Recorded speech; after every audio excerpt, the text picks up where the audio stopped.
Welcome to math express. তো দেখো, আজকে আমরা টেস্ট পেপারের 53 নম্বর পেজের যে অঙ্কগুলো আছে, 1-এর দাগ, 2-এর দাগ, 3-এর দাগ এবং 4-এর দাগের অঙ্কগুলো আমরা সলভ করব। ঠিক আছে? তো আমি এখানে পড়াচ্ছি, আমার কাছে একজন স্টুডেন্ট আছে, তাকেই অঙ্কগুলো করাবো। আর তার সাথে সাথে আমি ভিডিওটা বানাচ্ছি তোমাদের কথার জন্য, তোমাদের কথা ভেবে, যাতে তোমাদের উপকারে আসে এই ভিডিওটা। ঠিক আছে? খুব সহজ প্রসেসে করানোর চেষ্টা করব ম্যাথগুলোকে। হ্যাঁ, দেখো কেমন লাগে। তো আমার স্টুডেন্টের কাছ থেকে শোনো কেমন আমি ম্যাথ করাই। স্যার ভালোই ম্যাথ করেন। দেখাচ্ছে না? হ্যাঁ বল। স্যার ভালোই ম্যাথ করেন। ম্যাথ করান ভালোই? ভালো মানে বলে দিলি আর কি, ভালো। আচ্ছা ঠিক আছে, তোমরাও জানাবে কেমন লাগছে ম্যাথগুলো। তো দেখো, আজকে 53 নম্বর পেজের ম্যাথগুলো করাবো। হ্যাঁ, এর আগের ক্লাসে আমরা কত নম্বর পেজের করেছিলাম? 18 নম্বর পেজের অঙ্কগুলো। 1-এর দাগ, 2-এর দাগ, 3-এর দাগ, 4-এর দাগ সবগুলোই করেছিলাম। হ্যাঁ না? তো ওই ভিডিওগুলো বন্ধুরা তোমরা যদি না দেখে থাকো তাহলে একটু দেখে নেবে। হ্যাঁ, আগের ক্লাসের ভিডিওগুলো দুটো পার্ট আছে না, part A part B. Part এতে মনে হয় 1-এর দাগ, 2-এর দাগ, আর পার্ট বিতে 3-এর দাগ, 4-এর দাগ করেছিলাম। হ্যাঁ, দেখবে অঙ্কগুলো বুঝতে পারবে। আর যদি না বুঝতে পারো কমেন্ট সেকশানে জানাবে কোন ম্যাথটা প্রবলেম হচ্ছে, অবশ্যই আমি দুবার করে বুঝিয়ে দেবো। ঠিক আছে? তো সামনেই তোমাদের মাধ্যমিকের পরীক্ষা, আর তো বেশি দেরি নেই। তাই আশা করি যে তোমরা ভালো পড়াশোনা করছো। হ্যাঁ, মন দিয়ে এখন পড়াশোনাটা করো। শরীরটার দিকে খেয়াল রাখো, শরীরটাকেও তো সুস্থ রাখতে হবে। শরীরকে সুস্থ রেখে পড়াশোনা করো ভালো করে, সামনে 2 মাস খেটে নাও ভালো করে, ব্যাস। তারপর দেখো তোমাদের রেজাল্ট অবশ্যই ভালো হবে। ঠিক আছে? সাথে আছি, ম্যাথ নিয়ে কোনো সমস্যা নেই যদি আমাদের সাথে থাকো। ঠিক আছে? তো চলো 53 নম্বর পেজের ম্যাথগুলো শুরু করি। হ্যাঁ, দেখো প্রথমে কি বলেছে, নিম্নলিখিত প্রশ্নগুলির প্রতিটি ক্ষেত্রে সঠিক উত্তরটি নির্বাচন করো। আচ্ছা, সঠিক উত্তর কোনগুলো হবে নির্বাচন করতে বলেছে। তো প্রথম কোশ্চেনটা বলেছে যে প্রতি বছর নির্দিষ্ট শতকরা হারে পরিবর্তিত হয়ে বর্তমানে একটি অঞ্চলের পরিযায়ী শ্রমিকের সংখ্যা 5000 × 11/10 তার কিউব, তাই তো, জন হলে অপশান এ দিয়েছে 3 বছর পরে ওই অঞ্চলের, হ্যাঁ, তো বলছে 3 বছর পরে ওই অঞ্চলের শ্রমিকের সংখ্যা হবে 5000 জন। অপশান বি বলেছে 3 বছর পর ওই অঞ্চলের শ্রমিকের সংখ্যা অপরিবর্তিত থাকবে। আর সি বলেছে কি প্রতি বছর 10% হারে বৃদ্ধি পায়। আর ডি বলেছে প্রতি বছর 11% হারে হ্রাস পায়, তাই তো। দেখতে হবে এখানে কি বলেছে, দেখ 5000 × 11/10 তার কিউব দিয়েছে, তাই না? এটা প্রতি বছর জনসংখ্যা এ হচ্ছে অঞ্চলের পরিযায়ী শ্রমিকের সংখ্যা এখন, তাই তো, পরিবর্তিত হয়ে বর্তমানে এটা দাঁড়িয়েছে। তো বর্তমানে কত দাঁড়িয়েছে, বর্তমানে কত দাঁড়িয়েছে বল? 5000 পূর্ণ কত দাঁড়িয়েছে বল না রে? 11/10 11/10 কিউব, তাই তো, এটা দাঁড়িয়েছে। হ্যাঁ, তো দেখ এইটাকে আমি কীরকমভাবে লিখতে পারি, দেখ 5000 এর সাথে না একটা জিনিস দেখ, আমরা এটা তো চক্রবৃদ্ধি সুদের হারের যে সূত্র হয়, হ্যাঁ না, সেই সূত্র অনুসারে তো জনসংখ্যাও বাড়ে। হ্যাঁ, অ্যাকচুয়ালি কী হয়, যে জনসংখ্যাটা যে এখন জনসংখ্যা কী হয়, পি × 1 + r/100 তাই তো। তো এই জিনিসটাকে না আমরা এইটার সাথে তুলনা করব। কিটা বললাম বুঝতে পারছিস তো? তোমরা বুঝতে পারছো? এই যে এই জিনিসটাকে আমরা এইটার সাথে তুলনা করবো। দেখো এখানে 5000, এখানে কত আছে পি, তাহলে মানে জনসংখ্যাটা তাহলে পি, হ্যাঁ না, 5000, পি এর মান 5000। আচ্ছা, 1 + r/100 এই জায়গাটাকে এটাকে আমাকে ভাঙতে হবে। আচ্ছা দেখো 11/10কে আমি দেখো 10 লিখলাম, হ্যাঁ না। আচ্ছা, এই যে 11কে আমি লিখতে পারি যে 10 + 1, লিখতে পারি না, তার কিউব, ঠিক না? তাহলে কি হবে, 5000 যেমন আছে থাকলো, এই যে 10 + 1/10 মানে আমি একবার লিখতে পারি 10/10 + 1/10, লিখতে পারি না? 10/10 হবে একবার, এটা বাই এটা প্লাস 1/10, দেখো না যোগ করলে আবার এটাই ঘুরে আসছে, তাই না? 10 10 এর লসাগু 10 হবে, 10 10 কেটে যাবে, 10 1 কে 10 হয়ে গেল, আর 10 10 কাটবে 1, তাহলে 10 + 1 11, সেই 11/10টাই ঘুরে আসছে। এইবারে তাহলে আমি এটা লিখতে যখন পারি, তবে কাটাকাটি করবো, তাহলে 10 10 তো কেটে যাবে, হ্যাঁ না। তাহলে এখানে কত থাকছে, 5 1000, এখানে থাকলো 1, এখানে থাকলো কত 1/10, তার কিউব। ঠিক আছে, এইবারে এই যে আমি এখানে লিখেছিলাম কি p ইন্টু 1+r/100 এর সাথে মিলালে আমরা দেখতে পাচ্ছি কি, আচ্ছা আমি এটাকে না আরেকবার এইখানে লিখে দিই, হ্যাঁ এইখানে আরেকবার লিখে দিই আমি, কি লিখলাম না, p into 1+r/100 to the power n। দেখো p এর সাথে মিলালে p এর সাথে তাহলে 5000 মিলে গেল, 1 এর সাথে 1টা মিলে যাচ্ছে না, 1 মিলে যাচ্ছে, তাহলে r এর জায়গায় কত আছে, 1 আছে। আচ্ছা 10 এর জায়গায় কত আছে, 100 আছে। আর একটা জিনিস দেখো তো, n এর জায়গায় 3 আছে, তোমরা দেখতে পাচ্ছ তো, রিয়া তুই দেখতে পাচ্ছিস, তাহলে n এর মান কত হচ্ছে 3, তাহলে n এর মান 3, এখানে r এর মানটা দেখো, এখানে 100 আছে, তাহলে এখানেও তো 100 বানাতে হবে, এখানে 10 আছে, তাহলে এখানে 100 বানাতে গেলে কি করব, এখানে আরেকটা তাহলে আমি কি করব, 10 দিয়ে গুণ করব, তাই না? তাহলে এখানে যদি আমি একটা 10 দিয়ে গুণ করি, এটাকে ব্যালেন্স রাখার জন্য, এটাকে ব্যালেন্স রাখার জন্য তাহলে আমাকে উপরেও কি করতে হবে, 10 দিয়ে একটা 10 দিয়ে গুণ করতে হবে, গুণ করতে হবে না, কথাটা কি বুঝতে পারলি তো? মানে এই যে 1 প্লাস কি ছিল, 1/10 ছিল না, তো এটাকে আমি নিচে 10 দিয়ে গুণ করলাম, তাহলে এটাকে ব্যালেন্সটাকে ঠিক রাখার জন্য কি করতো, 10 দিয়ে, তবে তো 10 কেটে যাবে না, সেই তো 1 10ই দাঁড়িয়ে থাকবে, এইটা হলো ব্যাপার। তাহলে এই যে জিনিসটা, এটা কিউব ছিল, কিউব দিলাম, এটা তো 5000 ছিল যেমন, হ্যাঁ না, এটা পি ছিল 5000, তাহলে এখানে কি দাঁড়াচ্ছে না, 1 প্লাস 10 একে কত হচ্ছে 10 বাই কত, 10 10 100, তার কিউব হচ্ছে, আর এখানে ছিল 5000, এইটা তো। তাহলে এখন এই জিনিসটার সাথে এই জিনিসটাকে তুলনা করলে আমরা পাচ্ছি আর এর মান কত, এখন সব মিলে যাচ্ছে, পি এর মান 5000, এন এর মান 3, 1 আছে, আর এর মান হয়ে গেল 10, 100 100 মিলে গেছে, প্রত্যেকটা জিনিসকে মিলিয়ে দিয়েছি, তাহলে আর এর মানটা এখানে কত বেরালো, আর এর মানটা এখানে 10 বেরোলো। আরটা কি রেট অফ ইন্টারেস্ট, যেটা আমরা চক্রবৃদ্ধি সুদে করি, কিন্তু এখানে হচ্ছে প্রত্যেক বছর কত হারে বাড়ছে, তাই তো জনসংখ্যা, তাহলে প্রত্যেক বছর কত পার্সেন্ট করে বাড়ছে, 10% করে, হ্যাঁ না, তাহলে আর এর মানটা 10%, বুঝা গেল? তাহলে কত নম্বর অপশানে আছে এইখানে, এই যে এই কোশ্চেনটাতে অপশান এ কি বলেছিল, 3 বছর পরে ওই অঞ্চলের শ্রমিকের সংখ্যা 5000 জনই থাকবে, না এটা তো নয়, 3 বছর পরে ওই অঞ্চলের শ্রমিকের সংখ্যা অপরিবর্তিত থাকবে, মোটেও না, হ্যাঁ অপরিবর্তিত থাকবেই না, এই যে প্রতি বছর অপশান সি 10% হারে বৃদ্ধি পায়, তাহলে এটাই হবে অ্যান্সার, হ্যাঁ না, তাহলে অপশান কত নম্বর হবে, সি, প্রতি বছর 10% হারে বৃদ্ধি পায়, এটাই হবে উত্তর। ক্লিয়ার? তাহলে কত নম্বর অপশান, অপশান সি, বুঝতে পারলি? হ্যাঁ কি রে, তোমরা বুঝতে পারলে অঙ্কটা? বুঝতে যদি পারো তাহলেও কমেন্ট করে জানাবে বস, ঠিক আছে? চলো চলো নেক্সট অঙ্কে যাই, বইটা তুল না, দেখি তারপরের অঙ্কটা কি বলেছে। ABCD ক্রমিক সমানুপাতিক, বি না, হ্যাঁ বি বি বি বি কোথায় গেল,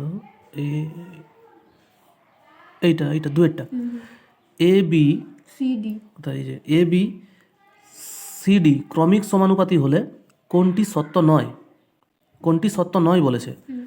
আচ্ছা এই তো অঙ্কটা বড় অঙ্ক, 1 নম্বরের কোশ্চেনে দিয়েছে, অপশান এ দিয়েছে এইটা, অপশান বি এটা, অপশান সি এটা, অপশান ডি, এত বড় বড় অপশান দিয়েছে, 1 নম্বরের কোশ্চেন করতেই তো টাইম চলে যাবে, এটা হ্যাঁ এটার জন্য একটা প্রসেস বলছি, শোন কী করবি, তোদেরকে এর আগেও আমি অঙ্কগুলো করেছিলাম না, সমানুপাতি আছে, হ্যাঁ, তো এরকম অঙ্ক থাকলে কী করবি, 1 নম্বরের জন্য না বাম পাশটাকে না ডান পাশের সাথে মিলিয়ে দিবি, ঠিক আছে? তো যদি বাম পাশ আর ডান পাশ মিলে যায়, কিছু মিলানোর দরকার নাই, তুই এখানে দেখ, মানে এই যে পাওয়ারগুলোকে মিলিয়ে দে না জাস্ট, ঠিক আছে? তো পাওয়ার যদি মিলে যায় তাহলে ঠিক আছে, এটা সমান এটা হবে, যেখানে পাওয়ার মিলবে না সেটা আলাদা হয়ে যাবে, তাই না? যেমন অঙ্কটাতে দেখ, এখানে আমি বইটাতে এখানে দেখিয়ে দিচ্ছি অঙ্কটাকে, এখানে আছে কি এ স্কোয়ার আছে, এখানে বি স্কোয়ার আছে, ইন্টু এটার সাথে এটা গুণে আছে, তাহলে এটার সাথে এটা গুণ করলে দেখ, এই স্কোয়ারের সাথে এই স্কোয়ার যদি গুণ করি তাহলে পাওয়ারটা কত হয়ে যাবে, 2 গুণে 4 হয়ে যাবে না, পাওয়ারটা 4 হয়ে গেল। আচ্ছা বাম পাশে মানে সমান চিহ্নের বাম পাশে পাওয়ার কত হচ্ছে 4, ঠিক আছে? এবারে সমান চিহ্নের ডান পাশটা দেখ, এখানেও দেখ, এখানে এটা স্কোয়ার আছে না, তাহলে দেখ এই বি স্কোয়ারটা এই স্কোয়ারের সাথে গুণ হলে কত হবে, এও তো 4 হবে, তাহলে এই দুটার এ পাশেও পাওয়ারের 4, এ পাশেও পাওয়ারে কত হচ্ছে 4 হচ্ছে, তাহলে এটা কিন্তু ঠিক, এটা সত্য, বুঝতে পারলি তো, এটা হচ্ছে সত্য। আচ্ছা অপশান বিটা দেখি, এখানে আছে এটা সমান চিহ্নের পরে আছে এটা, তাই তো? আচ্ছা দেখ এইখানটাতে দেখ ভালো করে, এখানেও দেখ এর পাওয়ারের স্কোয়ার আছে, মানে কি এই বিটা পুরো স্কোয়ারটা পাবে, মানে বি স্কোয়ার দাঁড়াবে, তাহলে সি আবার এই স্কোয়ারটা পাবে, মানে সি স্কোয়ার দাঁড়াবে। আচ্ছা এই পাশে দেখ এরও স্কোয়ার, মানে এই স্কোয়ারটা এ পাবে, তাহলে এই পাশেও স্কোয়ার, মানে ঘাত সমান সমান হচ্ছে, তাহলে এটাও হবে কি ঠিক আছে, হ্যাঁ না? আচ্ছা, অপশান সিতে দেখ তো, অপশান সিতে আছে কি A plus B C plus D D plus A সমান দেখ এ বি গুণে আছে বিসি। এটাতে কিন্তু দেখ ঘাত আলাদা আলাদা হয়ে যাবে, হ্যাঁ না? কারণ দেখ গুণে থাকলে কি হয় আমরা জানি, দেখ দুটোর গুণ মানে কি, দুটোর গুণ মানে হচ্ছে এর পাওয়ারও 1 আছে, এর পাওয়ারও 1 আছে, তাই তো? তাহলে 1 + 1 2 হয়ে যাবে। কিন্তু দেখ এটা তো প্লাসে আছে, তাই না? তাহলে এ তো 1ই আছে জাস্ট, তাহলে এটা কিন্তু আলাদা হয়ে যাচ্ছে, তাই না? আচ্ছা, অপশান ডিতে দেখ এটাই মনে হচ্ছে হবে। দেখ এটা তারপরটা কি বলছে, দেখ square plus B square plus C square, এটা দেওয়া আছে এটা। এইটাতে দেখ এও দেখ এর স্কোয়ার আছে, এরও স্কোয়ার আছে, এরও স্কোয়ার আছে, হ্যাঁ না? আর ডান পাশে দেখ এই যে এর সাথে এটা পাবে স্কোয়ার, এও পাবে স্কোয়ার, হ্যাঁ না? তো প্রত্যেকটা কি হচ্ছে, সমান সমান হয়ে যাচ্ছে না? হ্যাঁ, তাহলে সি এরটা হবে। তাহলে সি এরটাই হবে, সি এরটা। আর যদি ক্যালকুলেশন করে দেখতে চাস দেখতে পারিস, দেখাবো। 1 নম্বরের কোশ্চেনের জন্য এইভাবে টাইম নষ্ট করে লাভ নাই ফালতু। হ্যাঁ, কতটা হবে, সি এরটা হবে, হ্যাঁ না? বন্ধুরা কি বলে ক্যালকুলেশন করতে হবে নাকি? আচ্ছা ঠিক আছে, তারপরে তারপরে কোশ্চেনটা কি বলেছে দেখ, তোমরা বুঝতে পারলে তো? নিচের কোন ক্ষেত্রে ত্রিভুজ দুটি সদৃশ্য? নিচের কোন ক্ষেত্রে ত্রিভুজ দুটি সদৃশ কিন্তু সর্বসম নয়? নিচের কোন ক্ষেত্রে ত্রিভুজ দুটি সদৃশ কিন্তু সর্বসম নয়। নয় বলেছে, তাই তো? সদৃশতা আর সর্বসমতা এই দুটো যে জিনিস একটু বুঝিয়ে দিই আগে। হ্যাঁ, সদৃশ কী জিনিস দেখ, মনে কর এই একটা ত্রিভুজ, এই একটা ত্রিভুজ, ঠিক আছে? হ্যাঁ। আচ্ছা, আর একটা মনে কর এইটা একটা ত্রিভুজ। দুটো ত্রিভুজ কি দেখতে একই রকম না? হ্যাঁ, কিন্তু আকারটা হ্যাঁ দেখ, তাহলে ধর এই যে ত্রিভুজটা আর এই যে ত্রিভুজটা, এই দুটো ত্রিভুজ কি দুটোই ত্রিভুজ? মানে এদের আকৃতি কেমন, ত্রিভুজ আকার। তাহলে এদের আকৃতি কেমন? ত্রিভুজ আকার।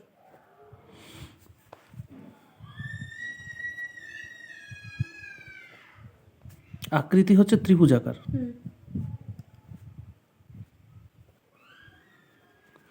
কিন্তু আকারটা কি, আকারটা কি এদের আলাদা না একই?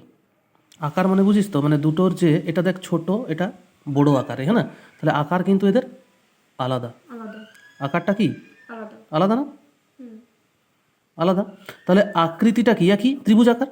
আকৃতি কি, ত্রিভুজ আকার। আকৃতি একই তো, আকৃতি একই, হ্যাঁ, আকৃতি একই। আকৃতি একই কিন্তু আকার আলাদা। হ্যাঁ, যদি আকৃতি একই হয় আকার যদি আলাদা হয় তাহলে এদেরকে আমরা বলি সদৃশ। কি বলি? সদৃশ্য। সদৃশ, হ্যাঁ সদৃশ বলি, ঠিক আছে? সদৃশ বলি, মনে থাকবে। কিন্তু সর্বসম হতে গেলে তার আকার এবং আকৃতি দুটোই এক হতে হবে, বুঝতে পারলি তো? মানে আমি যে ত্রিভুজটা ধর, এটা একটা ত্রিভুজ, ঠিক আছে তো? সেম মাপের আরেকটা ত্রিভুজ, কি বললাম বুঝতে পারলি তো? হ্যাঁ, হ্যাঁ, মানে এই ত্রিভুজটার সাথে কি হবে, এটা যদি এটার উপরে চেপে যায় তাহলে কিন্তু একদম মাপে মাপে বসে যাবে, ঠিক আছে তো? এরও যা একুরেট মাপ হবে এরও তাই একুরেট মাপ হবে। কিটা বললাম বুঝতে পারছি তো? মানে এর যদি এই বাহুটা 3 হয়, এটা যদি 2 হয়, এটা যদি 1 হয়, তাহলে এরও এটা 3 2 1 এর সাথে পুরো সেটে যাবে। তার মানে আকার একই, আবার আকৃতিও দুটো ত্রিভুজ আকার। তাহলে আকৃতি এবং আকার দুটোই যখন এক হয়ে যাবে তখন তাকে বলবো সর্বসম। কি বলবো? সর্বসম। তাহলে আকৃতি ও আকার একই হলে, হ্যাঁ না, একই হলে তাকে আমরা কি বলবো? তাকে বলবো সর্বসম। কি বলবো? সর্বসম। সর্বসম হবে, ঠিক আছে? তাহলে সদৃশ জিনিসটা কি আর সর্বসম জিনিসটা কি বুঝাতে পারলাম? ঠিক আছে, এবারে কোশ্চেনটা দেখি। কোশ্চেনটা এখানে কি বলেছিল, নিচের কোন ক্ষেত্রে ত্রিভুজ দুটি সদৃশ কিন্তু সর্বসম নয়? কোন ক্ষেত্রে হবে? সর্বসম নয়। আকৃতি, হ্যাঁ সর্বসম মানে আকৃতি একই হবে কিন্তু আকারটা আলাদা হবে, তবে তো সর্বসম নয় হবে না। আকৃতি আর আলাদা, যদি আকার যদি দুটোই একই হয়ে যায় তাহলে তো সর্বসম হয়ে যাবে। কিন্তু বলছে সদৃশ হবে বাট সর্বসম হবে না। তাহলে কি দুটোর আকৃতি একই হবে কিন্তু আকারটা আলাদা হয়ে যাবে, তাই তো? তাহলে দেখ দেখি কোন নম্বর অপশানে দেওয়া আছে। আর এক কিন্তু আকৃতি আলাদা। কোথায় আছে দেখ, ত্রিভুজ দুটির আকার, এই যে অপশান কোথায় গেল, এই যে এ ত্রিভুজ দুটির আকার এক এক কিন্তু আকৃতি আলাদা। না, আকার কি করে এক হবে? আকৃতি একই হবে, হ্যাঁ না? আকৃতি এক কিন্তু আকার আলাদা। অপশন বি বলছে ত্রিভুজ দুটির আকৃতি এক কিন্তু আকার আলাদা। বা এই তো এই তো অপশন বি, হ্যাঁ না? ত্রিভুজ দুটির আকৃতি এক, ত্রিভুজ দুটির আকৃতি এক কিন্তু আকার আলাদা, আকারটা হয়ে যাবে আলাদা, হ্যাঁ না? তখনই আমরা তাকে কি বলবো? সদৃশ্য বাট সর্বসম নয়। ক্লিয়ার? ঠিক আছে, তারপরের কোশ্চেনটা কি বলেছে দেখ, এটা অপশন নাম্বার ডি, এটা 4-এর দাগাটা। হ্যাঁ, 4-এর দাগাটা কি বলছে দেখ, বলছে যে আর একক বহির্ব্যাসার্ধ এবং আর একক অন্তর্ব্যাসার্ধ বিশিষ্ট একটি ফাঁপা অর্ধগোলাকৃতি বাটির সমগ্র তলের ক্ষেত্রফল কী হবে? সমগ্র তলের ক্ষেত্রফল অর্ধগোলাকৃতির, ঠিক আছে, আর একক বহির্ব্যাসার্ধ, মানে দেখ বড় হাতের আরটা যেটা দিয়েছে সেটা মানে বহির্ব্যাসার্ধ, আর ছোট হাতের আর যেটা দিয়েছে সেটা হচ্ছে অন্তর্ব্যাসার্ধ, হ্যাঁ না? ফাঁপা গোলক বলেছে, তো বাটির সমগ্র তলের ক্ষেত্রফল কী হবে? আচ্ছা লে বইটা রাখছি, আগে একটা বাটি এঁকে দেখাই। হ্যাঁ, মনে করো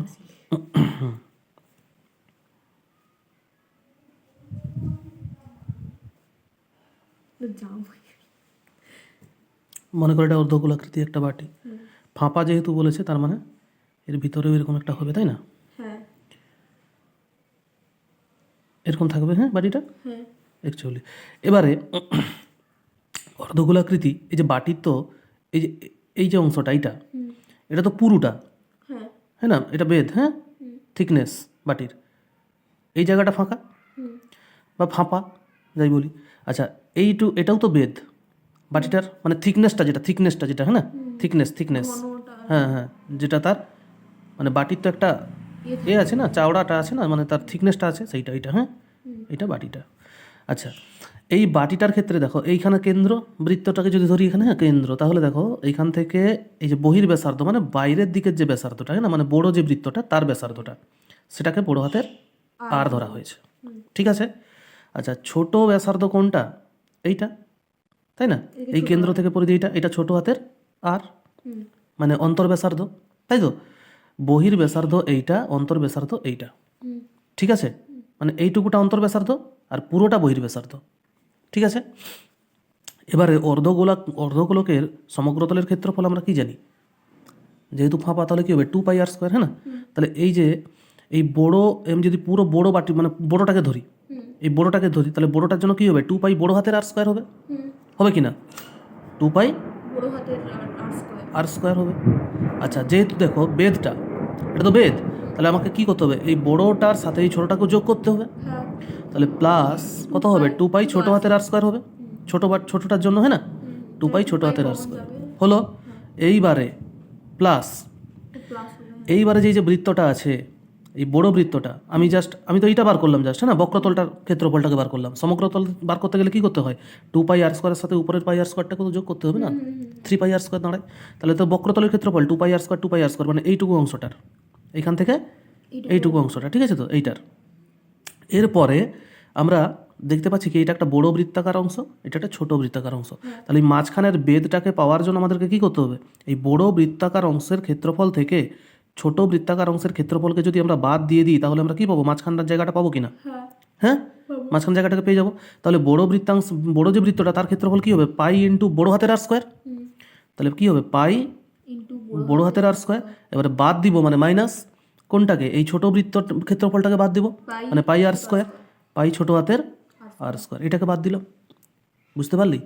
হ্যাঁ রে, তাহলে বক্রতলের ক্ষেত্রফল এই বেদটার জন্য যোগ হলো দুটা, থিকনেসটার জন্য, ঠিক আছে, মানে এই বাইরেরটা প্লাস ভিতরের বক্রতলটা দিলে বেদটা পাচ্ছি, হ্যাঁ না? আর এই যে ফাঁপা অংশটা পাওয়ার জন্য কি করলাম? এই যে মাঝখানে ফাঁপা নয়, এই ভিতর মানে এই যে অংশটা পাওয়ার জন্য, মানে এরও থিকনেসটা পাওয়ার জন্য পুরো বড় বৃত্তের ক্ষেত্রফল থেকে ছোট বৃত্তের ক্ষেত্রফলকে আমরা বাদ দিয়ে দিলাম, দিলে সমগ্রতলের ক্ষেত্রফল চলে আসবে। সমান চিহ্ন দিয়ে আমরা কি লিখতে পারি? 2πr² আছে এখানে 2π ছোট হাতের r² আছে, এখানে আছে পাই বড় হাতের r² মাইনাস পাই ছোট হাতের r²। তাহলে এখানে দেখ 2πr²টা বড় হাতের থেকে এখানে একটা প্লাস πr² বড় হাতের আছে, তাহলে এই 2π এই বড় হাতের r² এর এই বড় হাতের r² যোগ হয়ে যাবে না এটা, তাহলে 2πr² প্লাস πr² কত হবে? 3π বড় হাতের r², এটা হলো। এইখানে আছে 2πr² প্লাসে, আর এখানে একটা πr² মাইনাসে আছে, মানে এই দেখো এখানে ছোট আর এখানেও ছোট আর, তাহলে পাই ছোট থেকে ছোটকে বাদ দেবো, তো ছোট আর থেকে ছোট আরকে বাদ দেবো, বড় আর থেকে বড় আরকে বাদ দেবো, তাহলে দুটো πr² থেকে একটা πr² বাদ চলে যাবে, তাহলে কত পড়ে থাকবে? মাইনাস পাই ছোট হাতের, এই মাইনাস নয় প্লাস হবে কারণ বড়োর দিকে তো প্লাস আছে, তাহলে প্লাস ছোট হাতের r² হবে, হ্যাঁ না? ছোট হাতের r² হবে, তাহলে 3πr² প্লাস পাই আর স্কোয়ার, এইটা দাঁড়াবে। আচ্ছা অপশান কীভাবে দেওয়া আছে দেখি, বইটা দেখ। অপশন এটা একটা দেওয়া আছে। বর্গ একক অবশ্যই হবে, কারণ যেহেতু কোন অপশানটা মিলছে আমাদের, হ্যাঁ একটা মিলে গেছে বি এর কত দাগে। নম্বর অপশানটা মিলেছে? বি। হ্যাঁ কোথায়? এই যে না, হুম এই যে অপশান নাম্বার বি, 3 পাই আর স্কোয়ার প্লাস পাই আর স্কোয়ার বর্গ একক। অবশ্যই ক্ষেত্রফল বার করছি, বর্গ একক দিতে হবে। ঠিক আছে, তাহলে অপশান নাম্বার বিতে মিলে গেল, হ্যাঁ না? হুম তাহলে এখানেও আমি করে দিই এটাকে, ব্র্যাকেট দিয়ে বর্গ একক লিখে দিলাম। হ্যাঁ, হুম বর্গ একক একক। অপশান কত নম্বর হলো? বি। বি, তাই তো? Option number B. বুঝতে পারলে? হুম তুই বুঝতে পেরেছিস? ঠিক আছে, চলো নেক্সট অঙ্কে যাই। তারপরের অঙ্কটা কি বলেছে, বইটা দিয়ে দিয়ে এদিকে।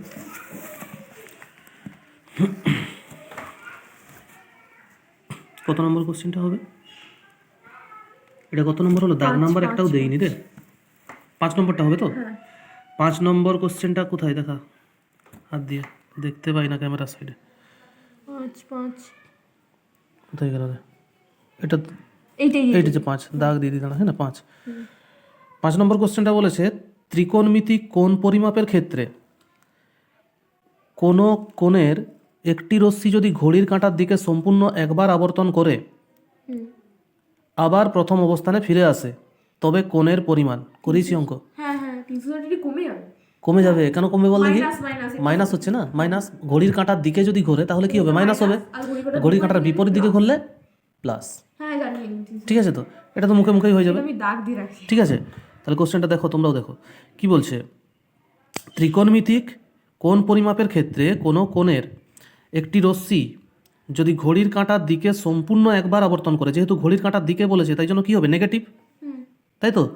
ঘড়ির কাঁটার দিকে মানে ক্লকওয়াইজ, ক্লকওয়াইজ ঘুরছে, তাহলে ঘড়ির কাঁটার দিকে যখন ঘুরবে তাহলে হবে নেগেটিভ, এটা মনে রাখবে। আর ঘড়ির কাঁটার বিপরীত দিকে যখন ঘুরবে তখন হবে পজিটিভ, মানে প্লাস। তাহলে ঘড়ির কাঁটার দিকে সম্পূর্ণ একবার আবর্তন করছে, তাহলে একবার সম্পূর্ণ ঘুরছে মানে কি একটা বৃত্তাকার ক্ষেত্র তৈরি করছে না? তাহলে একবার ঘোরা মানে কি একটা বৃত্ত বরাবর ঘোরাতো এইভাবে। তাহলে 360 ডিগ্রি ঘুরছে একটা বৃত্ত, মানে একবার আবর্তন করে আবার প্রথম অবস্থানেই ফিরে আসছে, মানে যেইখান থেকে স্টার্ট করছে ওখানেই ঘুরে ঘুরে ঘুরে ঘুরে আবার ফিরে চলে আসছে, তার মানে 360 ডিগ্রি ঘুরছেও। আচ্ছা, তাহলে কোণের পরিমাপ কী হবে? অপশান এ বলছে অপরিবর্তিত থাকবে না, 180 ডিগ্রি কমে যাবে। কি করে 180 ডিগ্রি কমে? 360 ডিগ্রি হচ্ছে তো, তাহলে 360 ডিগ্রি কমে যাবে না বেড়ে যাবে? কমবে। কারণটা কি? মাইনাসটার জন্য কমবেটাকে বোঝাচ্ছে। হ্যাঁ, আর যদি ওটা অ্যান্টি ক্লকওয়াইজ হতো মানে ঘড়ির কাঁটার বিপরীত দিকে হতো তাহলে কিন্তু উত্তরটা এটা হতো। হ্যাঁ, 360 ডিগ্রি বেড়ে যাবে মানে পজিটিভ, পজিটিভ মানে বাড়বে, বেড়ে যাবে। ঠিক আছে, তাহলে এটা আর করানোর দরকার নাই। এটা কি করাবো? 6টা দেখ। এটা মুখে মুখে হবে। হ্যাঁ, 6টা কি বলেছে? শ্রেণীতে প্রথম 15 জনের গড় বয়স x1 বার, এটা বার উপরেরটা, হ্যাঁ বার, x1 বার বছর, এবং পরবর্তী 20 জনের গড় বয়স x2 বছর, x2 বার আছে, হ্যাঁ বছর হলে ওই বলছে এই 35 জনের গড় বয়স হবে কত? টোটাল তো 35 জন হচ্ছে, মানে এখানে 15 জন আছে, এখানে কতজন আছে? 20 জন আছে, তাহলে এদের গড় বয়স কত হবে? তাই তো, 35 জনের গড় বয়স হবে কত? অপশন দেওয়া আছে। ঠিক আছে, একটু করে দেখাই এটা নাকি। প্রথম শ্রেণীতে আছে, শ্রেণীতে প্রথম 15 জনের গড় বয়স এইটা দেখ, বইটা একটু সরকার কত দাগ নাম্বার একটাও দেওয়া হয়নি দেখছিস। প্রথম এটা হয়েছিল 1-এর দাগ, না 1-এর দাগের 1 কতটা হয়েছিল? তারপরে 2 এর দাগেরটা হয়নি কো 3 এর দাগে। 2-এর 3, এটা 3-এরটা না? 2-এর দাগেরটা তো মুখে মুখে বললাম। তারপরে 3-এর দাগ হয়ে গেল, এটা 4, এটা 4, আর 5 এর দাগেরটা 5-এর দাগটা বলে দিলাম মুখে মুখে। তাহলে এবার হবে 6-এর দাগ, তাই তো? 6-এর দাগ, তাহলে দেখ 6-এর দাগের কি বলছে? তাহলে প্রথম শ্রেণীতে প্রথম 15 জনের গড় বয়স বলছে x1 বার, তাই তো? তাহলে দেখ তো 15 জনের গড় বয়স ওটা লিখে লিখেই করে দিই। হ্যাঁ, এটা 15 জনের গড় বয়স x1 বার x1 বার বছর, তাহলে 15 জনের মোট বয়স কত হবে? দেখ, আমি যদি বলি যে দুজনের গড় বয়স 10 বছর, হ্যাঁ দুজনের গড় বয়স 10 বছর, তাহলে দুজনের মোট বয়স কত হবে? 10 গুণিতক 2, হুম 20 বছর, তাই তো? তাহলে আমি কী করলাম, যে একজনের মানে গড়টাকে যতজন আছে তত দিয়ে গুণ করে দিলাম, এবার বেরিয়ে গেল মোট বয়স কত। তাহলে এখানেও সেম কাজ করব। এখানে বলছে কি 15 জনের গড় বয়স x1 বার বছর, তাহলে 15 জনের মোট বয়স কত হবে? 15 গুণিতক 15 গুণিতক x1 বার বছর হবে তো? হ্যাঁ বুঝতে পারলে? হুম এত বছর। এবারে বাকি তারপরে আরো কতজন আছে? 20 জন। 20 জনের দেখ 20 জনের কত বয়স বলেছে? 20 জনের গড় বয়স x1 বছর হলে ওই 35 জনের বয়স গড় বয়স হবে 20 জনের গড় বয়স কত দেওয়া আছে? x2 বার। x2 বার, তাই তো? হ্যাঁ এটা দেওয়া আছে 20 জনের গড় বয়স। তাহলে এখান থেকে আমরা কি বার করব? 20 জনের মোট বয়সকে বার করব। তাহলে 20 জনের মোট বয়স 20 কত হবে? এও গুণ করব 20 ইন্টু কি করব x2, এত বছর, ঠিক না? তাহলে দেখ এখন আমরা যদি বার করি তাহলে এখানে 15 জন আছে, এখানে 20 জন আছে, তার মানে 20 আর 15 35 জন। তাহলে 35 জনের মোট বয়স কত হবে? এই বয়সটা আর এই বয়সটাকে যোগ করে দিলে পেয়ে যাবো, হ্যাঁ না? তাহলে এখান থেকে আমরা দেখতে পাচ্ছি কি 35 জনের মোট বয়স কত হচ্ছে। কি করে 35 জন পেলাম? এই যে 15 জন আর এই যে 20 জন যোগ করলাম, তাহলে 35 জন। 35 জনের মোট বয়স কত হবে? প্রথম 15 জনের মোট বয়স কত? 15 ইন্টু x1, প্লাস তাহলে 15 আমরা লিখতে পারি x1 বার, হ্যাঁ না? x1 প্লাস এটা কত হবে? 20 ইন্টু x2, হ্যাঁ না? তাহলে 20 x2 বার, এইটা এত বছর। বুঝতে পারলি কিনা বল? এত বছর। তাহলে 35 জনের মোট বয়স যদি এটা হয় তাহলে 35 জনের গড় বয়স কত হবে? তাহলে এইটাকে বাই 35 করে দেবো, মানে 35 দিয়ে ভাগ করে দেবো, তাহলে গড় বেরিয়ে যাবে। গড় থেকে যখন মোটে আসছিলাম কী করছিলাম? গুণ করছিলাম। আবার মোট থেকে গড়ে যাব তাহলে কী করবো? ভাগ করে দেবো, উল্টা প্রসেস। তাহলে 35 জনের অ্যাকচুয়ালি 35 জন তো আছে মোটে না, তাহলে কত হবে? এটাই থাকবে 15 x1 plus 20 x2 bar by কত হয়ে যাবে? 35। গড় যদি জিতবো। ঠিক আছে তো? তো অপশান দেখ আছে নাকি এরকম। এটাই হচ্ছে, এটাই তো বার করতে বলছিল 35 জনের গড় বয়স কত, তাই না? তাহলে 35 জনের এখানে মোট নয়, গড়। এটা গড় বার করলাম। হ্যাঁ নেই, আরে অপশান দেখ, নাই মানে আছে, ভেঙে আছে। ও বাবা, ভেঙে তো মানে 35টাকে ভেঙে দিয়েছি নাকি? আচ্ছা হ্যাঁ, 15 প্লাস 20, এটা 35 মানে সেই 15 প্লাস 20 তো। এটা না লিখে তুই 15 প্লাস 20ও লিখতে পারো, 35 লিখলেও কোনো অসুবিধা নাই। 15 প্লাস 20, হ্যাঁ এত বছর, ঠিক আছে? 15 প্লাস বার মানেটা কি? বার মানে কি? এমনি দেওয়া থাকে নাকি? এমনি দেওয়া থাকে। এটা গড়কে বোঝায়, ও এক্স বার, গড়, বার চিহ্নটা, হ্যাঁ গড়কে বোঝানো হয়। এখানে যখন করেছিলাম বলিনি গড় নির্ণয় এক্স বার ধরে করা হয়, আগের ক্লাসে তো বলে গেলাম যে হ্যাঁ হ্যাঁ। এক্স বার ছিল না, হ্যাঁ। তারপরে তারপর দুই দাগ। একা দেখ হয়ে গেল। দেখ দুয়ের দাগের অঙ্কগুলো দেখি কী আছে। সাব্বা ও দীপকের অংশীদারি কারবার। তো একের দাগের অঙ্কগুলো সবগুলো শেষ করলাম। তোমাদের কেমন লাগলো বলবে একটু, কমেন্টে জানাবেন। হ্যাঁ কমেন্ট করে জানাবে, ঠিক কমেন্ট বক্সটা কিসের জন্য দেওয়া আছে? আপনাদের জন্য তোমাদের জন্য। কমেন্ট ঠুক দিবেন, দবাকে কমেন্ট করো, হ্যাঁ দবাকে লাইক করো। বলে হিন্দি ঠুকে দিতে। দেখো দুই, এবারে এখান থেকে শূন্যস্থান পূরণ করো, তাই তো? চলো দুই দাগের অঙ্কগুলো শূন্যস্থান পূরণ করো, হ্যাঁ যে কোনো 5টি। কী রে বইটা, প্রথম কোশ্চেনটা কি বলেছে দেখ, সাব্বা ও দীপকের, তাই তো? দীপকের অংশীদারি কারবারে দীপকের মূলধনের আনুপাতিক ভাগহার 2/7 হলে দীপকের মূলধন সাব্বার মূলধনের ড্যাশ গুণ, তাই তো? ভালো অঙ্ক। সাব্বা ও দীপকের অংশীদারি কারবারে দীপকের মূলধনের আনুপাতিক ভাগহার 2/7 হলে, এটা কার দেওয়া আছে? দীপকের, তাই তো? বলছে দীপকের মূলধন 7/2 হলে দীপকের মূলধন সাব্বার মূলধনের ড্যাশ গুণ। সাব্বা ও দীপক দুজন আছে, সাব্বা ও দীপকের অংশীদারি কারবারে দীপকের মূলধনের আনুপাতিক ভাগহার 2/7। উল্টে যাচ্ছে, দেখ একজন আছে কে? দীপক, ডি ফর দীপক, তাই তো? হ্যাঁ রে, দীপক। আর সাব্বাকে এস দিয়ে লিখলাম, ঠিক আছে? দীপক আর সাব্বা। তো এখানে দীপকের যে মূলধনটা কত দেওয়া আছে বলেছে? 2/7, ঠিক আছে? এই অঙ্কটাকে করতে গেলে কি করবি দেখ, 2/7। তো এই নিচে যেটা থাকে না, নিচে এটাকে আমরা কি ধরবো বল দেখি? মোট ধরে নেব। কি ধরবো এটাকে? মোট। তাহলে মোট কত? 7। মূলধন যদি হয় 7, তার মধ্যে এই যে 2, এই যে 2টা না, কে পাচ্ছে বল দেখি? দীপক পাচ্ছে। কে পাচ্ছে? দীপক পাচ্ছে। তাহলে মোট হচ্ছে কত? 7, আর নিচের অংশটা তার মধ্যে, ঠিক আছে? তো 2 পেয়ে যাচ্ছে কত না, দীপক পেয়ে যাচ্ছে 2, হ্যাঁ না? তাহলে 2 পেয়ে গেল কে? দীপক। তাহলে বলতো টোটাল 7, টোটালটা কত? 7, মোট 7, হুম মোট 7, তার মধ্যে দীপক পেয়ে গেল 2, তাহলে তাহলে সাব্বা কত পাবে? আর 5 পাবে না? হ্যাঁ হ্যাঁ, তাহলে সাব্বা কত পাবে? 5 পাবে। হলো, তাহলে এদের অনুপাতটা বার করলাম কত? 2:5, হ্যাঁ না? মানে টোটাল 7 আমাদের আছে অংশ বা 7 মূলধন আছে, তার মধ্যে 2:5 অনুপাতে পেয়েছে দীপক আর সাব্বা। ঠিক আছে, এবারে কি বলেছে কোশ্চেনে? কোশ্চেনটাতে বলেছে যে দীপকের মূলধন সাব্বার মূলধনের কত গুণ।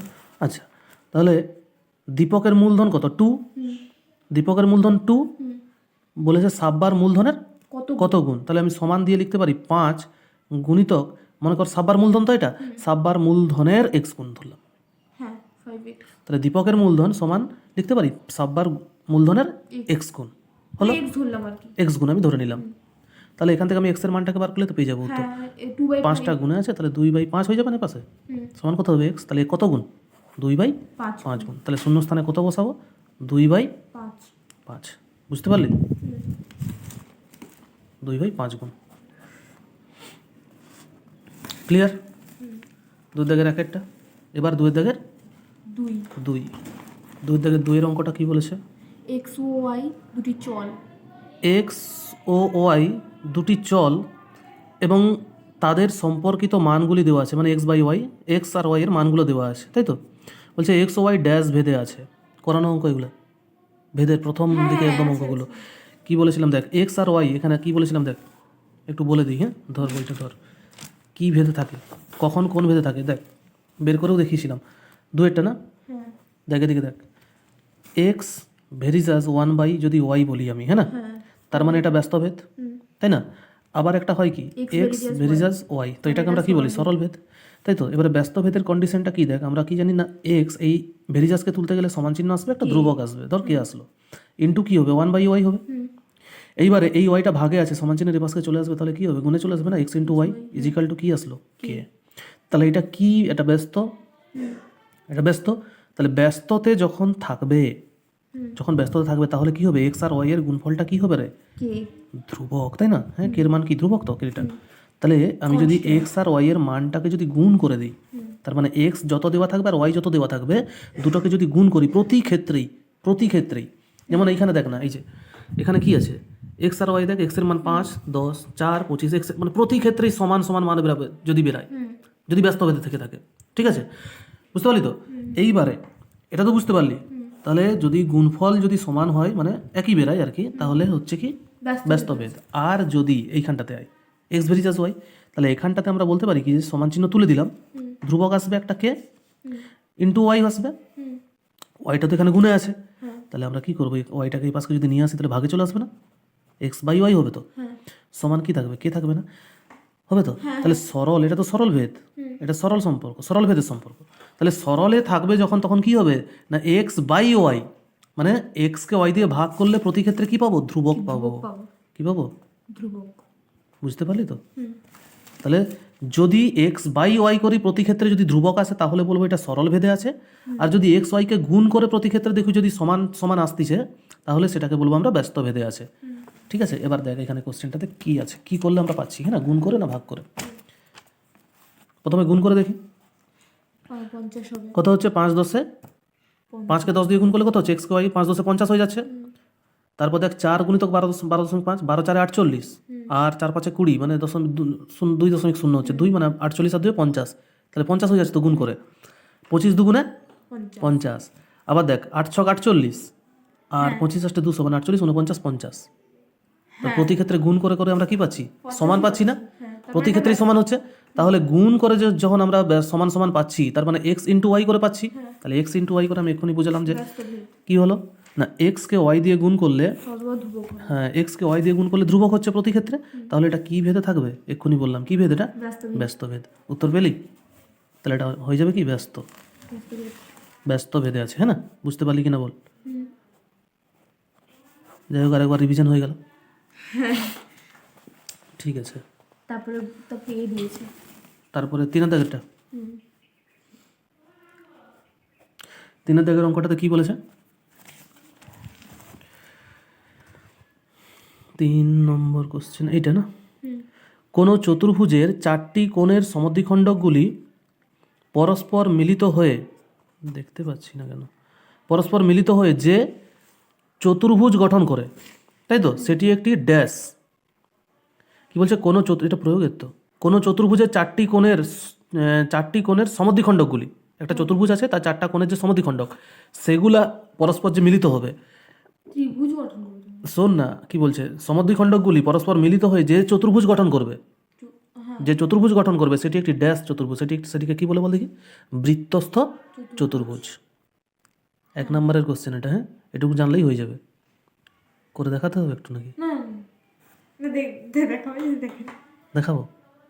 তুই যদি বলিস দেখাবো, কি করে হলো দেখাবো? হ্যাঁ, করবো, দেখেন। হ্যাঁ, 1 নম্বরের কোশ্চেন তো, হ্যাঁ বলছিস যখন দেখাই। হ্যাঁ, দেখ, একটি চতুর্ভুজে বলছে চারটি কোণের সমদ্বিখণ্ডক পরস্পর মিলিত হয়ে যে চতুর্ভুজ গঠন করে সেটিকে বলা হয় বৃত্তস্থ চতুর্ভুজ। তুই মনে রেখে দিবি এটা বৃত্তস্থ চতুর্ভুজ, ঠিক আছে? দেখবি বলছিস যখন দেখাচ্ছি, দেখ ধর বইটা ধর, দেখ এইখানে করি, হ্যাঁ, মনে কর এটা একটা চতুর্ভুজ আছে, যে কোনো চতুর্ভুজ হতে পারে, হ্যাঁ না? চতুর্ভুজ মানেই হচ্ছে বর্গক্ষেত্র হোক আয়তক্ষেত্র হোক যাই হোক না কেন, চতুর্ভুজ মানে তো চারটা বাহু থাকলেই হলো, হ্যাঁ না? তাহলে মনে কর এটা একটা চতুর্ভুজ আঁকলাম আমি, হ্যাঁ, তাহলে এই যে চতুর্ভুজটাকে নাম দিলাম আমি এ, এটা বি, এটা সি, এটা ডি নাম দিলাম, ঠিক আছে? এইবারে কোণকে সমদ্বিখণ্ডিত করব, তাহলে মনে কর এই কোণকে সমদ্বিখণ্ডিত মানে কি, সমান দুভাগে ভাগ করে দেবা কোণকে, ধর এইখান থেকে, হ্যাঁ না, এইটাকে টানলাম, সমদ্বিখণ্ডিত করলাম, তাহলে একেও সমদ্বিখণ্ডিত করব, বুঝতে পারলি তো? সমদ্বিখণ্ডিত করলাম, ফের এটাকে সমদ্বিখণ্ডিত করব, তাই না? হ্যাঁ, এরকম হবে। আবার যদি একে সমদ্বিখণ্ডিত করি তাহলে কীরকম হবে, ছবিটা হাতে আঁকছি তো, হ্যাঁ, এরকম হবে না? হলো তো? বুঝতে পারছিস তো? এভাবে সমদ্বিখণ্ডিত করলাম, হ্যাঁ। তাহলে দেখ এইখানে দেখ একটা চতুর্ভুজ তৈরি হলো, হলো তো? বৃত্তস্থ কোথায় হলো? এখন তো শুধু চতুর্ভুজ হলো, হয়ে গেছে চতুর্ভুজটা, দেখতে পাচ্ছিস তো? এবার এটাকে নাম দিয়ে দিই আমি, হ্যাঁ, এ বি সি ডি দিয়েছিলাম, এটা দিলাম ধর ই, এটা এফ, এটা জি, আর এটা এইচ, বুঝতে পারলি তো? তাহলে ই এফ জি এইচ, ই এ না, হ্যাঁ কী দিলাম রে, ই এফ তো, এটা এফ তো, তাহলে এটা ই দিলাম না, A B C D E, হ্যাঁ, ই এফ জি এইচ, এই চতুর্ভুজটা তৈরি হলো, হ্যাঁ। তো এই চতুর্ভুজটাকে কীভাবে এটা বৃত্তস্থ চতুর্ভুজ হচ্ছে দেখ, এই যে একটা চতুর্ভুজ এ বি সি ডি, এটা দেখতে পাচ্ছিস তো, এই যে বড় চতুর্ভুজটা, চতুর্ভুজের চারটা কোণের সমষ্টি কত হয়? 360 ডিগ্রি হয়, আমরা জানি, তাই না? আচ্ছা, আর প্রত্যেকটা কোণ মানে দেখ এইখান থেকে যদি আমরা প্রথমে তার এই ত্রিভুজটাকে ধরি, হ্যাঁ না, কোন ত্রিভুজটা বলতো? এই যে ত্রিভুজটা, একটা ত্রিভুজ তৈরি হচ্ছে না এখানে, ত্রিভুজ ডি জি সি, হ্যাঁ, তাহলে এখানে লিখে দিই ত্রিভুজ ডি জি সি, হ্যাঁ না? তো এর ক্ষেত্রে কি দেখতে পাচ্ছি দেখ, আমরা কি জানি ত্রিভুজের তিনটা কোণের সমষ্টি কত হয়? 180 ডিগ্রি হয়। আচ্ছা, তাহলে দেখ এইখানটাতে তো টোটাল যে আমরা ডিটাকে নিতে পারবো না তো, কারণ টোটাল তো ডিটা এইটা পুরোটা, একে তো সমদ্বিখণ্ডিত করছে মানে কি, A D by two, A by D by two হয়ে গেছে, মানে দুভাগে ভাগ হয়ে গেছে। তাহলে এই কোণটা শুধুমাত্র কত হবে? ডি বাই টু হবে কিনা বল? এই কোণটা মানে সমদ্বিখণ্ডিত মানে কোণকে সমদ্বিখণ্ডিত করা মানে কি, সমান দুভাগে ভাগ করা না? তো এটা যদি আমার 90 ডিগ্রি হয়, একে যদি সমান দুভাগে সমদ্বিখণ্ডিত করে দিই আমি, তাহলে 90 45 হয়ে যাচ্ছে না? 45 হয়ে যাচ্ছে, কী করে হচ্ছে? টোটাল 90/2 করলাম না, দুভাগে ভাগ হচ্ছে, তাহলে এখানে পুরো কোণটা কত? ডি কোণ, তাহলে একে দুভাগে ভাগ করা মানে প্রত্যেকটা ডি বাই টু হবে না? হ্যাঁ, তাহলে এই কোণটা কত হবে? ডি বাই টু হবে। সেম এটা কত হবে? সি বাই টু হবে, হবে কিনা বল? তাহলে এই যে ত্রিভুজটার ক্ষেত্রে আমরা দেখতে পাচ্ছি কি, একটা কোণ হচ্ছে কত? ডি বাই টু, প্লাস এই কোণটা কত হচ্ছে? সি বাই টু, প্লাস এই কোণটা মানে জি, হ্যাঁ না? এই যে ত্রিভুজটার ক্ষেত্রে এই কোণটা নেব জি, তাহলে কোণ জি, হ্যাঁ, চিহ্ন দিয়ে দিলাম কোণের, হ্যাঁ, কোণের চিহ্ন দিয়ে দিলাম। এই যে তিনটা কোণের, এই তিনটা কোণের সমষ্টি মিলে কত হবে? 180 ডিগ্রি হবে কিনা? হবে তো? 180 ডিগ্রি, এটাকে ধর আমি 1 নম্বর দিলাম, ঠিক আছে? এইবারে দেখ এই ত্রিভুজটার ক্ষেত্রে দেখ, আবার এই যে ত্রিভুজটা দেখতে পাচ্ছিস এটা, এই যে ত্রিভুজটা, হ্যাঁ, তো এই ত্রিভুজটার নাম আমি দিতে পারি এ ই বি বা এ বি ই, যাই দেই না কেন, হ্যাঁ। আচ্ছা, এ বি ই দিই, এ বি ই। এর ক্ষেত্রে দেখ সেম কন্ডিশন, এই এ কোণটাকে অর্ধেক হয়ে গেছে এ বাই টু, তাহলে এটা কত হবে? এ বাই টু প্লাস এটা কত হবে? বি বাই টু, এই কোণটা, হ্যাঁ, বি বাই টু আর প্লাস ই, মানে কোণ, হ্যাঁ, এগুলো কোণ চিহ্ন দিয়ে দিলাম। এই তিনটা কোণের সমষ্টি কত হবে? 180 ডিগ্রি, যেহেতু ত্রিভুজ, দুটো ত্রিভুজ তৈরি হয়েছে না, এটাকে 2 নম্বর দিলাম, ঠিক আছে? এখন দেখ আমরা যদি এই দুটোকে যোগ করে দিই, হ্যাঁ না, 1 নম্বর এবং 2 নম্বর সমীকরণকে যোগ করে দেবো, তাহলে 1 + 2 করলে কি পাবো? 1 নং প্লাস 2 নং করে পাই, হ্যাঁ না?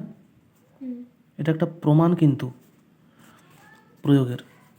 দেখ তাহলে এখানে কি হচ্ছে না, এইটাকে যোগ করলে হচ্ছে এইটা প্লাস এইটা, তাই তো? তার মানে D/2 আর কোন চিহ্ন দিচ্ছি না, হ্যাঁ, C/2 প্লাস কোন জি আছে, জি প্লাস বাম পক্ষগুলোকে যোগ করবো সমান চিহ্নের পাশে পাশে না, তাহলে এটার কত A/2 প্লাস কত আছে B/2 প্লাস কোন ই না, কোন ই সমান কত হবে 180 প্লাস 180, হ্যাঁ না, মানে 360 ডিগ্রি হলো। এটুকু বুঝতে পারছিস তো? 360 ডিগ্রি। এইবারে এক কাজ কর, এই 2 নিচে যতগুলো আছে না একদিকে নিয়ে চলে আসি, হ্যাঁ। দেখ এখানে কত আছে D/2 প্লাস কত আছে C/2 প্লাস A/2 প্লাস কত আছে B/2 প্লাস দেখ এখানে জি আছে এখানে ই আছে, তাই তো? তাহলে প্লাস কোন জি প্লাস কোন ই সমান কত হচ্ছে 360 ডিগ্রি, 360 ডিগ্রি হলো। এবারে দেখ এখানে নিচে 2 2 2 2 আছে, মানে হাফ কমন নিতে পারি তো এখান থেকে, তাহলে হাফকে কমন নিলে এখানে কত থাকবে D প্লাস সি প্লাস এ প্লাস বি, এগুলো সবই কিন্তু কোণ, হ্যাঁ, বুঝতে পারছিস তো? এইটা প্লাস এটা যেমন আছে থাকবে, কোণ জি এটা প্রয়োগ। কোণ ই, হ্যাঁ, সমান কত 360 ডিগ্রি। প্রয়োগের থেকে লাইনটা তুলে দিয়েছে, ঠিক আছে। দেখ এদিকে দেখ এখানে সমান চিহ্ন কেন দিলাম, বা দেখ এদিকে দেখ হাফ। এইবারে দেখ এখানে কোণ ডি কোণ সি কোণ ই কোণ এ কোণ বি, মানে কোন কোনগুলো দেখ এইখানে ছবিটাতে দেখ, মানে এখানে চারটাই কোণ আছে, দেখ এ আছে বি আছে সি আছে ডি আছে, তাই তো? তাহলে দেখ এখানে দেখ এ বি সি ডি চারটা কোণ মিলে কত হয় এক্ষুনি বললাম চতুর্ভুজে 360 ডিগ্রি হয়। তাহলে আমি এই পুরো জায়গাটাতে আমি এইখানটাতে আমি কত লিখতে পারি 360 ডিগ্রি লিখতে পারি তো। তাহলে এইখানটাতে আমি লিখে দিব কত না হাফ ইন্টু 360, আচ্ছা প্লাস যেমন আছে কোণ জি কোণ ই, হ্যাঁ, কোণ জি প্লাস কোণ ই, এইটা সমান কত আছে 360, এইটা। এইবারে এখানে কাটাকাটি করে 2 1 2 2 8 16 মানে 180 ডিগ্রি, তাহলে কত হচ্ছে 180 ডিগ্রি প্লাস কোণ জি প্লাস কোণ ই সমান কত হচ্ছে 360 ডিগ্রি। তাহলে এখান থেকে আমরা কোণ জি প্লাস কোণ ই সমান লিখতে পারি 360 ডিগ্রি মাইনাস 180 ডিগ্রি, প্লাস আছে পাশে চলে আসবে। তাহলে 360 থেকে 180কে বাদ দিলে আর পড়ে থাকে কত 180 ডিগ্রি, বা কোণ জি প্লাস কোণ ই। এবার দেখ এইটা আসলো আমাদের সমীকরণের সমাধান, হ্যাঁ। এবারে কোণ জি আর কোণ ই মানে কোনটা কোনটা, এইখানে দেখ ছবিটাতে দেখ কোণ জি মানে কোন কোনটা এইটা, এটা আর ওটা, আর কোণ ই মানে কোনটা এইটা। তাহলে দেখ এই দুটা কোণ পরস্পর কি বিপরীত কোণ না, হ্যাঁ। এই কোণ জি আর কোণ ই পরস্পর কি বিপরীত, আর এই বিপরীত কোণের সমষ্টি কত বেরাচ্ছে 180 ডিগ্রি। একমাত্র কোথায় বেরোয় বৃত্তস্থ চতুর্ভুজের বিপরীত কোণের সমষ্টি কত হয় 180 ডিগ্রি, হয় কিনা বল? হ্যাঁ, আগের ক্লাসেও করিয়েছি, হ্যাঁ না। তাহলে বৃত্তস্থ চতুর্ভুজের বিপরীত কোণগুলোর সমষ্টি কত হয় 180 ডিগ্রি। তাহলে এটা একটা কি চতুর্ভুজ, এটা যে চতুর্ভুজটা একটা বৃত্তস্থ চতুর্ভুজ, প্রমাণ হলো। তাহলে এটা অতএব এটা বৃত্তস্থ চতুর্ভুজ লিখে দিলাম, হ্যাঁ, বৃত্তস্থ চতুর্ভুজ। বুঝতে পারলি? তুই 1 নম্বরের জন্য এত বড় করবি? হ্যাঁ না, 1 নম্বরের জন্য এত বড় করারই দরকার নেই, হ্যাঁ না, তুই মনে রাখবি, হ্যাঁ। তারপরের কোশ্চেনে বুঝতে পারলে তো? প্রমাণটা যদিও দেখানোর দরকার ছিল না, তো ও বলছে একটু দেখিয়ে দিন স্যার, যদি প্রয়োগে পড়ে যায় করতে পারবো, ঠিক আছে। চলো তারপরে কত নম্বর, 4 নম্বর, তাই তো? 4 নম্বর কোশ্চেনটা, 4 নম্বর কোশ্চেনটা কি বলেছে? 4 নম্বরটা কোথায়, এইটা, তাই তো? একটি আয়তক্ষেত্রাকার টুকরোর দৈর্ঘ্যকে, তাই তো, অক্ষের চারপাশের টুকরোটি একবার পূর্ণ আবর্তনের ফলে যে ঘনবস্তু তৈরি হয় তা হলো ড্যাশ। এটা তো সহজটা, চোং লম্ববৃত্তাকার চোং তৈরি হবে। এরকম একটা দণ্ডকে যদি ঘুরাই আমি, দণ্ড বলছো? আয়তক্ষেত্রাকার দণ্ড বলছে না, এই যে আয়তক্ষেত্র টুকরো বলেছে, আয়তক্ষেত্রাকার টুকরো মানে কেমন হবে, মনে করুন এটা একটা আয়তক্ষেত্রাকার টুকরো, ঠিক আছে, এটা একটা আয়তক্ষেত্রের টুকরো, হ্যাঁ। একে ধর এই পাশটা ফিক্সড রাখলাম হ্যাঁ আমি। চঙ্গি দিয়ে পুরোটা বুঝেছিলাম তো, এইভাবে যদি আমি ঘুরাই, হ্যাঁ না, এইভাবে যদি আমি রোটেশন করি পুরোটাকে, হ্যাঁ না, এটাকে যদি পুরোটাকে ঘুরিয়ে দিই তাহলে কি হবে, এটা গোল হয়ে ঘুরে যাবে না পুরো, হ্যাঁ, এটা পুরো গোল হয়ে ঘুরবে না, তাহলে এখানে কি তৈরি করবে, একটা চোখ। চোঙ তৈরি করে দেবে, এরকমটা চোঙ তৈরি করবে, করবে কিনা বল, তাহলে এটা কি হবে, লম্ব বৃত্তাকার চোঙ হবে, হ্যাঁ, অ্যান্সারটা লম্ব বৃত্তাকার চোখ। বৃত্তাকার চোখ। চোঙ, ঠিক আছে। তো এটা হয়ে যাবে লম্ব বৃত্তাকার চোঙ। নেক্সট কত নম্বর কোশ্চেন হবে, 5 নম্বর কোশ্চেনটা কি বলেছে, 5 একটা বলছে যে একটি সমকোণী ত্রিভুজের, তাই তো, এখানে বইটা ঠিক করো, একটি সমকোণী ত্রিভুজের কোনো একটি সূক্ষ্মকোণের কোসাইন, কোসাইন তো, হ্যাঁ কোসাইন, এই যে কোসাইন। কোসাইন মানে কস, কসকে পুরোপুরি কোসাইন বলা হয় না, একটি সমকোণী ত্রিভুজের, বিষয়টা চেপে ধর,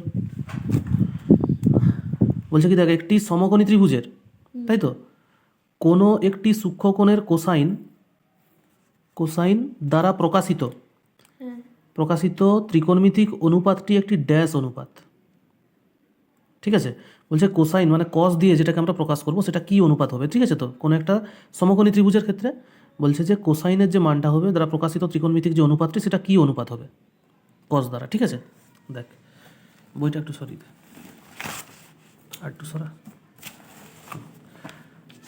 পাশের দেখ না, দেখ এই মনে কর একটা সমকোণী, এটা ধর, মনে কর এই একটা সমকোণী ত্রিভুজ, ঠিক আছে।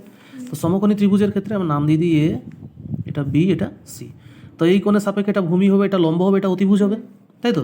তাহলে এটা হয়ে যাবে কি লম্ব, এটা লম্ব, এটাকে হয় কি ভূমি, এটা হয় ভূমি, আর এটাকে বলে অতিভুজ। অতিভুজ, এটাকে বলা হয় অতিভুজ, তাই না। তাহলে লম্ব ভূমি অতিভুজ এগুলো তো জানিস।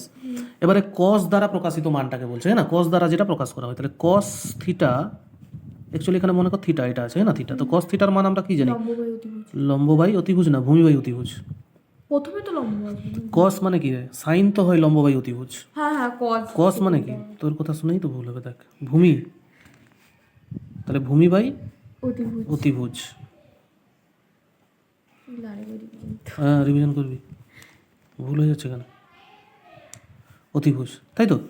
তাহলে কস থিটা হচ্ছে কি ভূমি বাই অতিভুজ। আচ্ছা কখনো সবসময় এ দেখ আমি কথা বলি কি, লম্ব ভূমি অতিভুজের মধ্যে সবথেকে বড় বাহু কোনটা, অতিভুজ। অতিভুজ। আচ্ছা যদি অতিভুজ বড় হয় তাহলে ভূমি, ভূমি ছোট হবে, হ্যাঁ। তাহলে ভূমি যদি ছোট হয় তার মানে কি হচ্ছে, এটা ছোট, কার থেকে ছোট, অতিভুজের থেকে। অতিভুজের থেকে, তাহলে অতিভুজ কি হবে, বড় হবে। তাহলে বলতো যে অনুপাতের, এটা যদি আমি অনুপাতে বার করি তাহলে ভূমি ইস্টু অতিভুজ হবে, তো হ্যাঁ ভূমি ইস্টু অতিভুজ। অতিভুজ হবে এর মানটা, অতিভুজ হবে কিনা বল। তাহলে যে মানে অনুপাতের পূর্বপদটা ছোট হয়, ছোট তো পূর্বপদটা, তাহলে এটা ছোট, হ্যাঁ তাহলে যে অনুপাতের পূর্বপদ ছোট হয় তাকে আমরা কি অনুপাত বলি, লঘু না গুরু, লঘু অনুপাত। তাহলে এটা কি অনুপাত হবে, লঘু, এটা হবে লঘু অনুপাত, বুঝতে পারলি তো।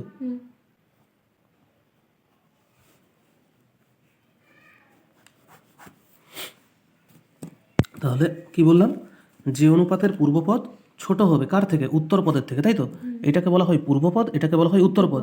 তাহলে পূর্বপদ যদি ছোট হয় কার থেকে, অতিভুজ তো বড়, অবশ্যই বড়, অতিভুজের থেকে তো কোনো কিছু বড় হবে না, ভূমিও বড় হবে না, লম্বও বড় হবে না, তাহলে অতিভুজের থেকে ভূমি ছোট। তাহলে ভূমি যদি ছোট হয় মানে কি, পূর্বপদ ছোট, তাহলে পূর্বপদ ছোট মানে কি লঘু অনুপাত। আর যদি পূর্বপদ বড় হতো তাহলে গুরু অনুপাত হতো, ঠিক আছে। তো যেহেতু ছোট তাহলে এটা কি হবে, লঘু অনুপাত। পাঁচের দাগেরটা কমপ্লিট, বুঝতে পেরেছিস। পাঁচের দাগ, ছয়ের দাগেরটা কি বলেছে দেখ, দে ছয়ের দাগের অঙ্কটা কোথায়, ছয় কোথায়, এইটা হ্যাঁ বলছে পাড়ার ক্রিকেট খেলায়, দেখতে পাচ্ছ পাড়া কোথায় গেলাম, এই যে পাড়ার ক্রিকেট খেলায় 5 জন 7 স্কোর করেছে, 5 জন কত করেছে, 7 করেছে, 4 জন করেছে 15, আচ্ছা 2 জন করেছে 10, দুজন করেছে 10 এবং 11 স্কোর, তাই তো? কীরকম করছে? দুজন করেছে 10 এবং 11 স্কোর। আচ্ছা, মানে আলাদা আলাদা 10 আর 11 করে করেছে, তাই তো? 11 স্কোর। তো বলছে যে কি বলেছে রে, আমি বুঝতে পারছি না। ও, দুজন করেছে 10 এবং 11 স্কোর করেছে দুজন। আচ্ছা, এই পাশেও আছে আরও। ও ঠিক আছে ঠিক আছে, দুজন করেছে 10 আর 11 স্কোর করেছে আরও দুজন। ঠিক আছে, করেছে দুজন। তো খেলায় স্কোরের সংখ্যাগুরু মান কত? যেটা বেশি থাকবে। যেটা বেশি থাকবে মানে কোনটা বেশি থাকবে বলতে কি, জনসংখ্যাটাকে এখানে দেখো কত জন বেশি। সব থেকে বেশি কোথায় খেলছে দেখ, এখানে 5 জন খেলছে, হ্যাঁ এখানে 4 জন খেলছে, হ্যাঁ এখানে কতজন খেলছে? 2 জন খেলছে, তারপরেটাতে 11 স্কোর করেছে, তাও 2 জন খেলছে। তাহলে সব থেকে বেশি জন খেলছে কোথায় দেখতে পাচ্ছি? 2। 5 জন খেলছে না? হ্যাঁ 5 জন তো সব থেকে বেশি জন কোথায়? 5 জন, তারপরেটাতে 4 জন, তারপর তো 2 জন 2 জন করে খেলছে। হ্যাঁ তাহলে 5 জন সব থেকে বেশি কোথায় খেলছে? 5 জন খেলছে। 5 জন কত স্কোর করেছে? 7। তাহলে সংখ্যাগুরু মান কত হবে? 7। বুঝতে পারলি তো? তাহলে 5 জন, জনটা দেখবি, হ্যাঁ, স্কোর দেখে লাভ নেই। স্কোর দেখলে কিন্তু অনেক কিছু হয়ে যাবে। তখন বলবি তো তাহলে 4 জন তো 15 স্কোর করে দিয়েছে। হ্যাঁ হ্যাঁ, তাহলে তো এইটা হয়ে যাবে সংখ্যাগুরু মান। না, কতজন খেলায় অংশ নিয়েছে দেখ, সব থেকে বেশি কোথায় মানে অংশগ্রহণ করছে খেলাটাতে? এখানে 5 জন, হ্যাঁ তাই না? হ্যাঁ তাহলে আরগুলাতে তো 4 জন 2 জন করে করছে। তাহলে সব থেকে বেশি সংখ্যক কোথায় আছে? এইখানে। তারা কত স্কোর করছে? 7। তাহলে সংখ্যাগুরু মান কত হবে? 7। ঠিক আছে, এটার করার দরকার নেই, বুঝি হয়ে গেল। তাহলে 2 এর দাগ কমপ্লিট হলো, তাই তো? 3-এর দাগ। ঠিক আছে।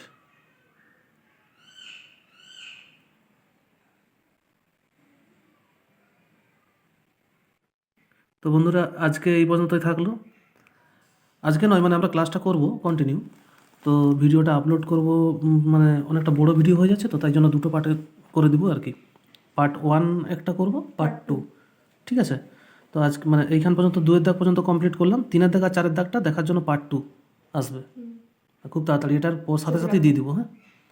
ঠিক আছে, তোমরা সকলে খুব ভালো থেকো, সুস্থ থেকো, আর মন দিয়ে ভাই পড়াশোনাটা করো। হ্যাঁ, এক্সাম কিন্তু ভালো করে দিতেই হবে। ঠিক আছে, সাথে আছি, তোমরাও পাশে থেকো আমাদের, তাই তো? ঠিক আছে, মন দিয়ে পড়াশোনা করো, একটাই কথা বলবো। এই কথা বলেই আজকের এখনকার মতন, এর পরের ভিডিওটাতে আবার দেখবে, পার্ট 2 আসছে, ওটাতে বাকি অঙ্কগুলো সলভ থাকবে। হ্যাঁ, আমাদের ভিডিওটা হয়ে যাচ্ছে, বাট আপলোড হবে না আর কি একসাথে, অনেক বড় ভিডিও হচ্ছে তো। ঠিক আছে, চলো, থ্যাংক ইউ।